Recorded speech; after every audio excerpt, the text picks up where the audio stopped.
নমস্কার বন্ধুরা, একদম স্ট্রিট স্টাইল চিংড়ির কাটলেট নিয়ে চলে এসেছি আপনাদের সামনে। দেখতে থাকুন কেমন করে বানাই। প্রথমেই চিংড়িটাকে একটা প্লেটে নিয়ে কেটে নিয়েছি, তারপর ওর গায়ে যে খোসাগুলো ছিল ওগুলোকে হাতের সাহায্যে তুলে নিচ্ছি। আপনারাও তুলে নেবেন। দেখুন কেমন করে সবগুলোকে ছাড়িয়ে নিচ্ছি। এরপর রসুন, আদা, কাঁচা লঙ্কা, ধনিয়া পাতা ভালো করে বেটে নেব। তারপর ওই যে চিংড়িগুলোকে কেটে রেখেছিলাম তার উপরে কিছু পরিমাণ লবণ, হলুদের গুঁড়ো, লঙ্কার গুঁড়ো, ধনিয়া গুঁড়ো, ভাজা জিরের গুঁড়ো, গরম মশলা, বেটে রাখা মশলাটা দিয়ে ভালো করে চিংড়ির গায়ে লাগিয়ে নেব।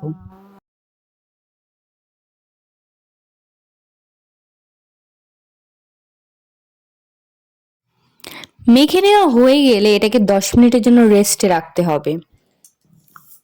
তারপর কিছু পরিমাণ বেসন নিয়ে কোট করে নিতে হবে।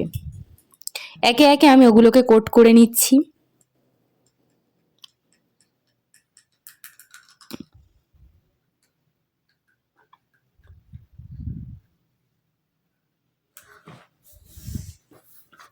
এরপর একটা বাটিতে কর্নফ্লাওয়ার নিয়ে তাতে কিছু পরিমাণ জল দিয়ে এটাকে একটা পাতলা ব্যাটার বানিয়ে নেব। এরপর কর্নফ্লাওয়ারের পাতলা ব্যাটারে ডুবিয়ে নিয়েছি।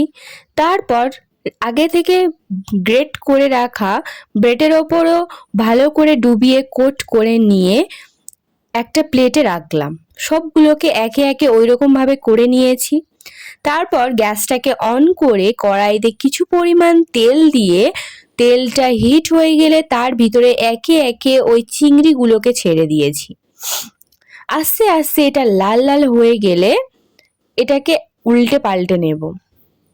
আপনারা বাড়িতে ট্রাই করে দেখবেন কেমন হয়। ট্রাই করে কিন্তু অবশ্যই কমেন্টে জানাতে ভুলবেন না। এক পিঠ হয়ে গিয়েছে, আরেকটা পিঠ উল্টে নিয়েছি। দেখুন ওই পিঠটাও কি সুন্দর লাল লাল হয়ে গিয়েছে। এরপর চিংড়িগুলো প্রায় ভাজা ভাজা হয়ে গেলে এটাকে তুলে নেব একটা প্লেটে।